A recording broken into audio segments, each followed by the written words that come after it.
Now that was that Attack on Titan greatness. That's the craziness that I love. Attack on Titan episode 20, the plot twist, the progression, everything about this episode definitely was like a home run. So the beginning of the episode, it was mostly kind of them talking about the aftermath of what was going on, pretty much the plan and how certain people weren't included, and it kind of makes Irwin sound like a freaking genius, because he planned a lot of this out from the get-go. From the very moment where they started noticing that they had traitors in there, he was like, yo, whoever can answer my question in the proper way, I'm gonna put them in on this plan. I gotta know who can be trusted and who can't. And if you see, even throughout this episode, he's just like this mastermind kind of guy, setting things up, looking at things in certain aspects, and just scoping things out. Even in the end, the whole shit with Levi, setting him up so pretty much he stays behind and they can capture the traitor even further, just shows that this Irwin guy is a smart dude. We learn a little bit more about the Titans as well, is that they can adapt and eventually learn, because them standing in the tree this entire time, one of the Titans eventually learns, yo, I can climb this tree, and climbs up. I mean, he looked ridiculous, and at one point it looked like he was humping the tree, but hey, they can learn. I mean, nothing beats in this episode when the female Titan went buck wild screaming to bring all the Titans in. That shit was just like a colossus damage. Pun intended, by the way. And it makes me think, can she only do that? Or can the other Titans that are like her do that as well? Like the Colossus and the Armored. Can they yell and signal all the Titans in? Was it just the fact that she yelled and they came in because they heard all the noise? Or was it the way that Sasha described it as pretty much a dying call, and it was just like, okay, they heard her, let's go eat her before she gets killed or something like that. And after the little mind game that Levi was playing with her and pretty much talking down to her, it was just sick to see her come back with that, because it just looked like, yo, there's no way she could get out of here. She's done. And that's when Attack on Titan throws those twists that you just gotta love. And Levi jumps into badass mode trying to slice off necks and heads and shit, but it's just like, yo, when they come in strong. That's what she said. And the thing about it is that she planned this from the get-go. It's like, okay, yo, I'm captured, and I'm still gonna get away with this as well, because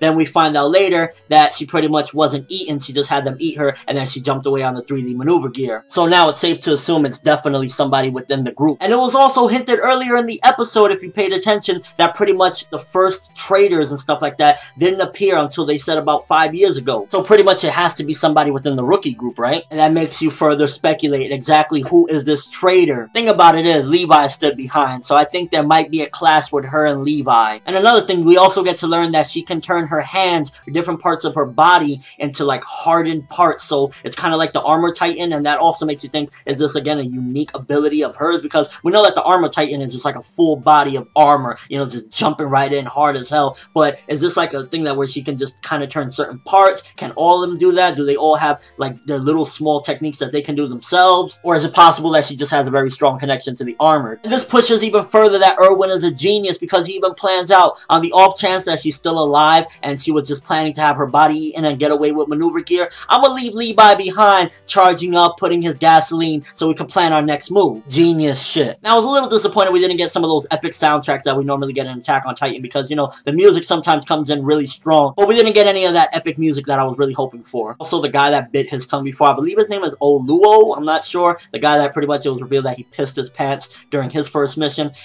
He is a pain in the ass. I don't like dude. He's an asshole. He's one of those people that talk down and have this condescending tone when they speak to people, and it's like, dude, you're on the rookie line, and how old are you? Shut up! Animation of this one, it was definitely still looking boss, especially when you see all the Titans jumping in on her. More so focused on giving detailed pictures of them on top of her, instead of animating it in movement, which I guess they were just trying to make it more impactful in the fact of what she just did. It was almost like a suicide bombing, trying not to reveal their presence as well. And it would have worked if you didn't have Commander I know everything on your ass. I'm just saying, Irwin is impressive in this episode. Overall, this episode, I give it a 9 out of 10. The plot twist, the progression. We find out that Titans have the ability to learn in this episode. We pretty much find out that the female Titan and possibly the other Titans that are like her have this yell call that if they're in trouble, they can have the Titans come and eat their body, as long as they have a getaway, because I don't think the Titans will even spare them. And we get character development with Irwin, just really showing that this guy is a true mastermind. Definitely enjoyed this one and had a great time with this one, much more so than last week. Which, by the way, just because I call it episode average doesn't mean that I hated it or it was bad. Average is average, just saying. But let me know what you guys think, though. First of all, who the hell is it? If you don't know, if you have no idea, who do you possibly think it could be that is the female Titan, this traitor, now wearing the clothes? Who is it? And also, Irwin, boss or no boss? That's all I have for this review. Thanks for watching. Hope you enjoyed. Thumbs up.